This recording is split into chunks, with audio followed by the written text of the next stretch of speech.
मनुष्य अपने विश्वास से निर्मित होता है। जैसा वो विश्वास करता है वैसा वो बन जाता है। मान, अपमान, लाभ हानि, खुश हो जाना या दुखी हो जाना, यह सब मन की शरारत है जिसे तुम अपना समझकर मग्न हो रहे हो। बस यही प्रसन्नता तुम्हारे दुखों का कारण है। उस इंसान का मंजिल से भटक जाना तय है जिसकी संगत में नकारात्मक लोग रहते हैं। प्रेम सदैव माफी मांगना पसंद करता है और अहंकार सदैव माफी सुनना पसंद करता है। सिर्फ दिखावे के लिए अच्छा मत बनो। मैं आपको बाहर से नहीं बल्कि भीतर से जानता हूं। जो इस लोक में अपने काम की सफलता की कामना रखते हैं वे देवताओं का पूजन करें। व्यक्ति जो चाहे बन सकता है यदि विश्वास के साथ इच्छित वस्तु पर लगातार चिंतन करे। बड़प्पन वह गुण है जो पद से नहीं संस्कारों से प्राप्त होता है। व्यक्ति या जीव का कर्म ही उसके भाग्य का निर्माण करता है। वर्तमान परिस्थिति में जो तुम्हारा कर्तव्य है वही तुम्हारा धर्म है। मन बहुत चंचल है जो इंसान के दिल में उथल-पुथल कर देता है। जब वे अपने कार्य में आनंद खोज लेते हैं तब वे पूर्णता प्राप्त करते हैं। जीवन में कभी भी किसी से अपनी तुलना मत कीजिए। आप जैसे हैं सर्वश्रेष्ठ हैं। बुरे कर्म करने नहीं पड़ते, हो जाते हैं, और अच्छे कर्म होते नहीं करने पड़ते हैं। जो अपने मन पर नियंत्रण नहीं रखता वह स्वयं का शनैः शत्रु बनता जाता है।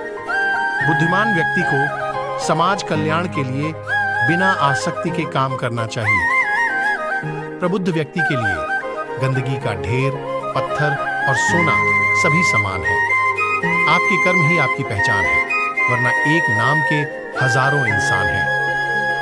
धर्म केवल कर्म से होता है। कर्म के बिना धर्म की कोई परिभाषा ही नहीं है।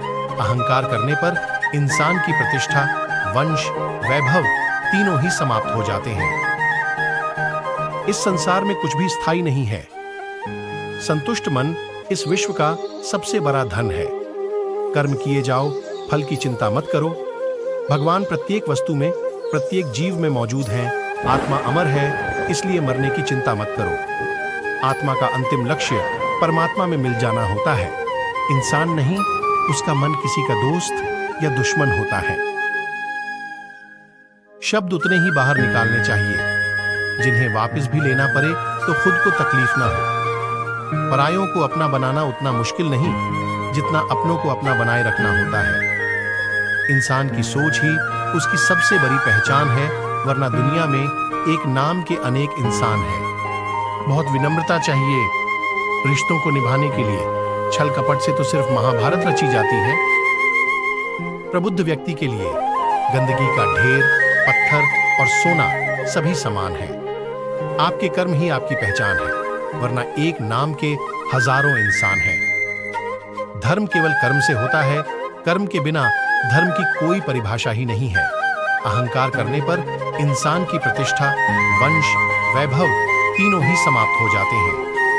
स्वार्थ संसार का एक ऐसा कुआं है जिसमें गिरकर निकल पाना बड़ा कठिन होता है। सेहत के लिए योग और किसी की जरूरत पर सहयोग, दोनों से ही जीवन बदलता है। आत्मज्ञान की तलवार से काटकर अपने हृदय से अज्ञान के संदेह को अलग कर दो। दुष्ट लोग अगर समझाने मात्र से समझ जाते तो यकीन मानो महाभारत कभी ना हो। मनुष्य अपने विश्वास से निर्मित होता है। जैसा वो विश्वास करता है वैसा वो बन जाता है। मान, अपमान, लाभ हानि, खुश हो जाना या दुखी हो जाना, यह सब मन की शरारत है जिसे तुम अपना समझकर मग्न हो रहे हो। बस यही प्रसन्नता तुम्हारे दुखों का कारण है। उस इंसान का मंजिल से भटक जाना तय है जिसकी संगत में नकारात्मक लोग रहते हैं।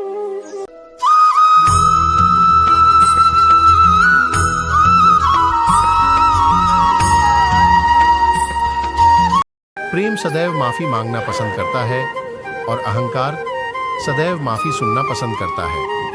सिर्फ दिखावे के लिए अच्छा मत बनो। मैं आपको बाहर से नहीं बल्कि भीतर से जानता हूं। जो इस लोक में अपने काम की सफलता की कामना रखते हैं वे देवताओं का पूजन करें। व्यक्ति जो चाहे बन सकता है यदि विश्वास के साथ इच्छित वस्तु पर लगातार चिंतन करे। इस संसार में कुछ भी स्थायी नहीं है। संतुष्ट मन इस विश्व का सबसे बड़ा धन है। कर्म किए जाओ, फल की चिंता मत करो। भगवान प्रत्येक वस्तु में, प्रत्येक जीव में मौजूद हैं। आत्मा अमर है, इसलिए मरने की चिंता मत करो। आत्मा का अंतिम लक्ष्य परमात्मा में मिल जाना होता है। इंसान नहीं, उसका मन किसी का दोस्त या दुश्मन होता है। बड़प्पन वह गुण है जो पद से नहीं, संस्कारों से प्राप्त होता है। व्यक्ति या जीव का कर्म ही उसके भाग्य का निर्माण करता है। वर्तमान परिस्थिति में जो तुम्हारा कर्तव्य है, वही तुम्हारा धर्म है। मन बहुत चंचल है, जो इंसान के दिल में उथल-पुथल कर देता है। जब वे अपने कार्य में आनंद खोज लेते हैं, तब वे पूर्णता प्राप्त करते हैं। स्वार्थ संसार का एक ऐसा कुआं है जिसमें गिरकर निकल पाना बड़ा कठिन होता है। सेहत के लिए योग और किसी की जरूरत पर सहयोग, दोनों से ही जीवन बदलता है। आत्मज्ञान की तलवार से काटकर अपने हृदय से अज्ञान के संदेह को अलग कर दो। दुष्ट लोग अगर समझाने मात्र से समझ जाते, तो यकीन मानो महाभारत कभी ना होता। जीवन में कभी भी किसी से अपनी तुलना मत कीजिए। आप जैसे हैं, सर्वश्रेष्ठ हैं। बुरे कर्म करने नहीं पड़ते, हो जाते हैं, और अच्छे कर्म होते नहीं करने पड़ते हैं। जो अपने मन पर नियंत्रण नहीं रखता, वह स्वयं का शनय शनय शत्रु बनता जाता है। बुद्धिमान व्यक्ति को समाज कल्याण के लिए बिना आसक्ति के काम करना चाहिए। श्री कृष्ण कहते हैं कि वो किसी के भी भाग्य के निर्माता नहीं है। व्यक्ति खुद ही अपना भाग्य लिखता है। आप जैसा बीज बोएंगे, आप वैसी ही फसल ही काटेंगे। आप जैसा कर्म करेंगे, आपको वैसे है परिणाम मिलेंगे। यदि विद्यार्थी मन लगाकर पढ़ाई करेंगे, तो परीक्षा में सफल होंगे। इसलिए हर व्यक्ति का भाग्य तभी बदलेगा जब वो ऐसे कर्म करेगा। मनुष्य सब कुछ चाहता है, पर सब कुछ उसे नहीं मिल सकता। आपको जो नहीं मिला, उसके लिए पश्चाताप मत करो, और जो आपसे खो गया, जो आपसे अलग हो गया, उसके लिए निराश भी मत हो। जो व्यक्ति कामी प्रवृत्ति का होता हो, जिसके मन में लोभ होता है और जो अत्यधिक क्रोधी स्वभाव का होता है, उसके लिए नर्क के द्वार सदैव खुले होते हैं। अर्थात ऐसे व्यक्ति को तो सिर्फ नर्क में ही जगह मिलती है। समय एक सा नहीं रहता।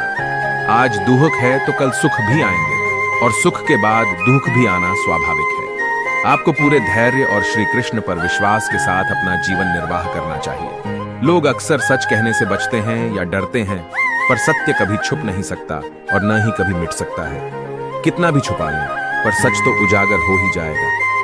इसलिए जो बात सच पर आधारित हो, उसे करने या कहने और मानने से कभी नहीं डरना चाहिए।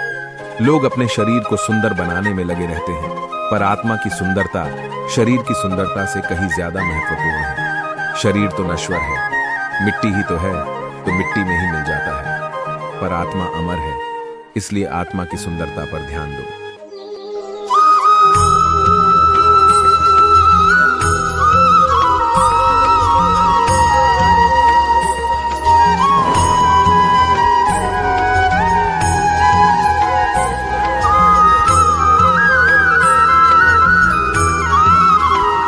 न यह शरीर तुम्हारा है और न तुम इस शरीर के। यह शरीर तो अग्नि, जल, वायु, पृथ्वी, आकाश से बना है और इसी में मिल जाएगा। परंतु आत्मा स्थिर है। फिर तुम क्या हो? आत्मा अमर है ना, तो इसे कोई शस्त्र काट सकता है और न ही अग्नि इसे जला सकती है। जल इसके तेज को बुझा नहीं सकता और न ही वायु इसे सूखा सकते। क्या गया है तुम्हारा जो तुम रोते हो? तुम इस संसार में क्या लाए हो जो तुमने खो दिया? तुमने क्या पैदा किया जो खो दिया? क्योंकि तुमने जो भी लिया यही से तो लिया, जो भी दिया यही पर दिया। आज जिसे तुम अपना कह रहे हो, कल किसी और का था और परसों किसी और का होगा। फिर क्यों रोते हो? जो होता है अच्छे के लिए होता है। कभी कभी विपरीत परिस्थितियां हमारी वर्तमान स्थिति को अच्छा करने के लिए आती हैं। मन चंचल होता है, यह इधर उधर भागता है और किसी भी कार्य की एकाग्रता का दुश्मन है। लेकिन यदि यह व्यक्ति के वश में हो जाए, तो इससे अच्छा कोई मित्र नहीं है। मन को एकाग्र करना जरूरी है, बस थोड़े से प्रयास और अभ्यास की जरूरत है। जब भी आप कोई बुरा कार्य करते हो या अच्छा कार्य करते हो, आपको लगता है कि कोई देख नहीं रहा, तो यहाँ श्री कृष्ण कहते हैं कि तुम जो कुछ भी कर रहे हो, मेरी दृष्टि सदैव तुम पर है। इसलिए आप यह मत समझे कि आप अकेले हैं। आपके साथ श्री कृष्ण सदैव हैं। जो कुछ हुआ अच्छे के लिए हुआ, जो हो रहा है अच्छे के लिए हो रहा है, जो होगा वह भी अच्छे के लिए ही होगा। तो सकारात्मक रहो और अपना कर्म करो। हमारी सफलता और असफलता इस बात पर निर्भर करती है कि हम खुद पर कितना विश्वास करते हैं। व्यक्ति जो चाहे बन सकता है यदि पूरे विश्वास के साथ अपने लक्ष्य पर लगातार चलता रहे। कहते हैं मन के हारे हार है और मन के जीते जीत। जिस प्रकार सकारात्मक विचारों से सफलता मिलती है, उसी प्रकार नकारात्मक विचार असफलता के मार्ग की ओर अग्रसर करते हैं। क्योंकि जैसा हम सोचते हैं वैसे ही हम बनते जाते हैं और अपने विचारों के माध्यम से ही हमें नकारात्मक और सकारात्मक परिणाम मिलते हैं।